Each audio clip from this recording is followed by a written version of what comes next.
The prairie winds cut across the land like a restless spirit, carrying dust, dry grass, and the faint cry of coyotes. The night sky stretched endlessly above, stars burning sharp and cold, a blanket of silver over the wide-open emptiness.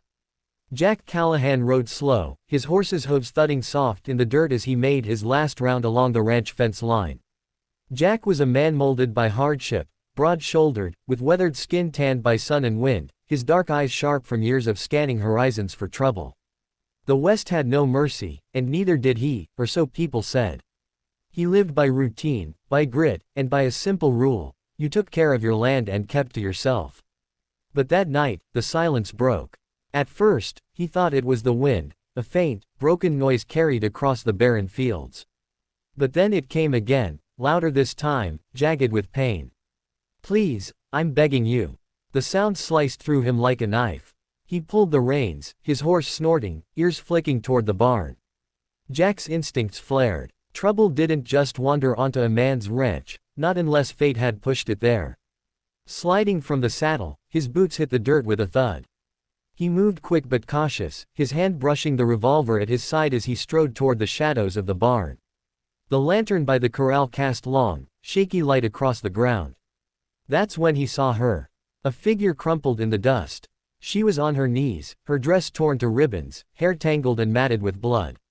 Her thin arms trembled as she tried to steady herself, but her body gave way, folding under its own weight. She gasped for breath, every sound ripped raw from her throat, and then her eyes found him. "Don't let them take me back," she whispered, her words cracking like dry twigs in a fire. Jack froze where he stood. This wasn't some drunk wanderer or a thief caught in the wrong place. This was a girl, young, broken, and desperate beyond anything he'd ever seen. She crawled the last inches toward him and clutched at his boots, her small fingers clawing into the worn leather like she was hanging onto life itself. Jack's jaw tightened. He'd seen men beg on battlefields, seen folks cry for mercy when the West showed its teeth, but there was something different in this voice, something hollow and final, like she already believed the world had given up on her. He bent down, his rough hands reaching for her shoulders to help her stand. "Easy now," he muttered, steadying his grip. But the second he touched her, he froze. Her body was frail, too frail. Bones jutted sharp beneath his hands, skin marred with bruises in angry shades of purple and yellow. His breath hitched when his fingers brushed across ridges of raised flesh, scars, fresh and deep, carved into her skin like cruel signatures. Jack swallowed hard, his mind racing. Who had done this to her? What kind of monster left a human being in such a state? The lantern light caught her face as she lifted it weakly toward him. For a moment, Jack forgot to breathe. Her eyes, though swollen from crying, still held a flicker of defiance, a raw spark of survival buried deep beneath the terror. And then he saw it, burned into her collarbone, raw and unmistakable, was a mark. A brand. His stomach twisted. He knew it. Every rancher, every drifter, every lawman in these parts did. The Black Vultures, a gang that thrived on fear and cruelty, branding their captives like cattle so the world knew who owned them. Jack's grip tightened. He looked away, his jaw working. He didn't need anyone to explain what this girl had been through. The scars told the story loud enough. "God Almighty," he muttered under his breath. The woman trembled, leaning against him for support. "They'll come," she rasped. "They'll come for me. Please, don't let them take me back." Jack's eyes swept the dark horizon. The trail beyond his land still held faint dust clouds, remnants of riders who'd passed not long ago.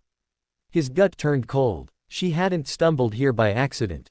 She'd escaped. And the devils she'd run from wouldn't stop until they had her back, or had her buried.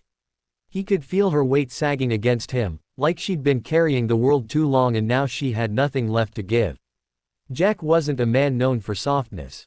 He'd buried his heart a long time ago, under graves and scars and endless work. He lived for his cattle, his land, his survival, not for other people's battles. But looking down at her, wrapped in bruises and clutching him like he was her last lifeline, something inside him shifted. He pulled his coat off and draped it around her shoulders, his voice low but steady. "You're safe now," he told her, though his mind screamed at him that it was a lie. Because if she carried the Black Vultures brand, then safety was a luxury neither of them could afford. And yet, as the prairie winds howled through the night, Jack knew there was no turning back. The ranch was silent, but Jack Callahan's heart thundered like a storm trapped inside his chest. He half carried, half guided the broken young woman into the barn, setting her gently down on a pile of hay near where his lantern cast a dim glow. She was still trembling beneath his coat, clutching it tightly as though it was the only shield left between her and the darkness. Jack crouched beside her, his eyes scanning her injuries again, though part of him didn't want to see. Her skin bore a map of suffering, bruises layered on bruises, whip marks that crisscrossed her back, a raw burn in the shape of the Black Vultures mark seared into her collarbone. He forced his jaw shut, grinding his teeth to stop the anger from spilling out in curses. "Water," he muttered, rising. He grabbed a tin cup from a barrel and brought it to her lips. She drank greedily, as if she hadn't tasted water in days, the liquid spilling down her chin. When she coughed and gasped, Jack steadied the cup, his rough voice softening. "Easy now. You're safe here." Her eyes shot up at him, wide and fearful. "Safe? There ain't no safe. Not from them." Jack felt the words cut deep. He knew she wasn't wrong. The Black Vultures weren't just outlaws. They were wolves who hunted what they wanted and tore apart anyone who stood in their way. If they branded her, she hadn't just been a captive. She'd been their possession. And men like that didn't take kindly to losing property. He crouched back on his heels, rubbing a hand down his stubbled jaw. His rule had always been simple: stay out of trouble that isn't yours. Trouble in the West was a wildfire. Once you touched it, it spread fast, and it burned everything in its path.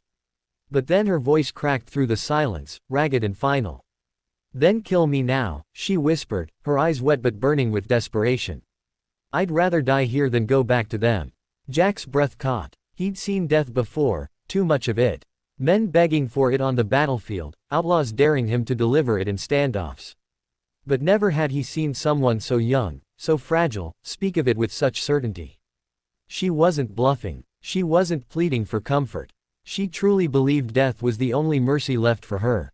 Something twisted inside him, something he thought he'd buried long ago, that old ache of conscience, that stubborn streak of defiance against evil.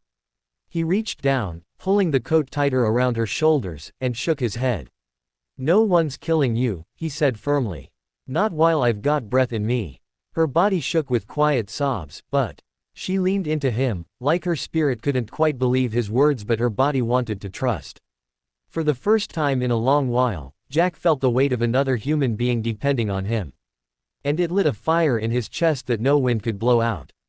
He stood and strode to the barn doors, pushing them open just enough to scan the horizon. The night was calm, but too calm. He saw no riders, no torches, no movement. Still, his gut told him it wouldn't stay that way. The Black Vultures didn't leave tracks to go cold. They would come back. Jack shut the doors, bolting them with a heavy wooden bar. Then he went to the tack bench, pulled out his Winchester rifle, and checked the chamber. 6 rounds. His revolver held another 6. He had ammunition stashed, but not near enough for what might come.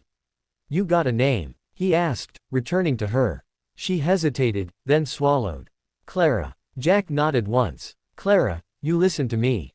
Those men marked you like cattle, but you're no one's property. Not here. Not ever again." Her lips trembled, as though she wanted to believe him but didn't dare. He leaned closer, his voice like iron. "If they come, they'll find me waiting.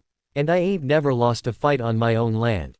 Clara stared at him, studying his weathered face, his hard eyes. Then something broke inside her, and she buried her face against his chest, sobbing. Jack froze for a moment, awkward, his hands hovering, but then, slowly, he wrapped his arms around her. She was shaking like a leaf in the wind, but he held her firm, steady, like a tree standing against a storm. For years, Jack had lived with nothing but the silence of the prairie and the creak of the windmill. He thought he preferred it that way: no ties, no responsibilities, no risks. But tonight, silence had been shattered by a voice begging for mercy. And he realized, maybe for the first time in years, that some battles weren't meant to be avoided. When her sobs quieted into shallow breaths, Jack laid her gently down in the hay. "Rest, Clara. You'll need your strength come morning." She looked up at him, her eyes red and swollen, but there was a flicker, faint but real, of trust. Why would you risk yourself for me?" Jack adjusted his hat, his face shadowed. Because no man worth his boots lets wolves drag off the weak while he stands by and watches. Her lips parted, as though she wanted to say more, but exhaustion claimed her. Within minutes, Clara's breath steadied into the uneasy rhythm of sleep. Jack stayed awake. He sat on an upturned crate, rifle across his knees, eyes locked on the barn doors. Every creak, every whisper of wind made his finger twitch near the trigger. The prairie outside seemed endless, yet he felt the weight of eyes on him, somewhere in that darkness. As dawn's first light crept over the horizon, painting the sky in streaks of gold and crimson, Jack knew two things with certainty. First, the Black Vultures would come. Not today, maybe not tomorrow, but soon. Second, when they did, this ranch would no longer just be his home. It would be a battleground. And he would fight, not for cattle, not for land, not even for himself. But for the broken girl who had stumbled into his life with nothing but scars, a whispered plea, and the kind of courage born only in hell.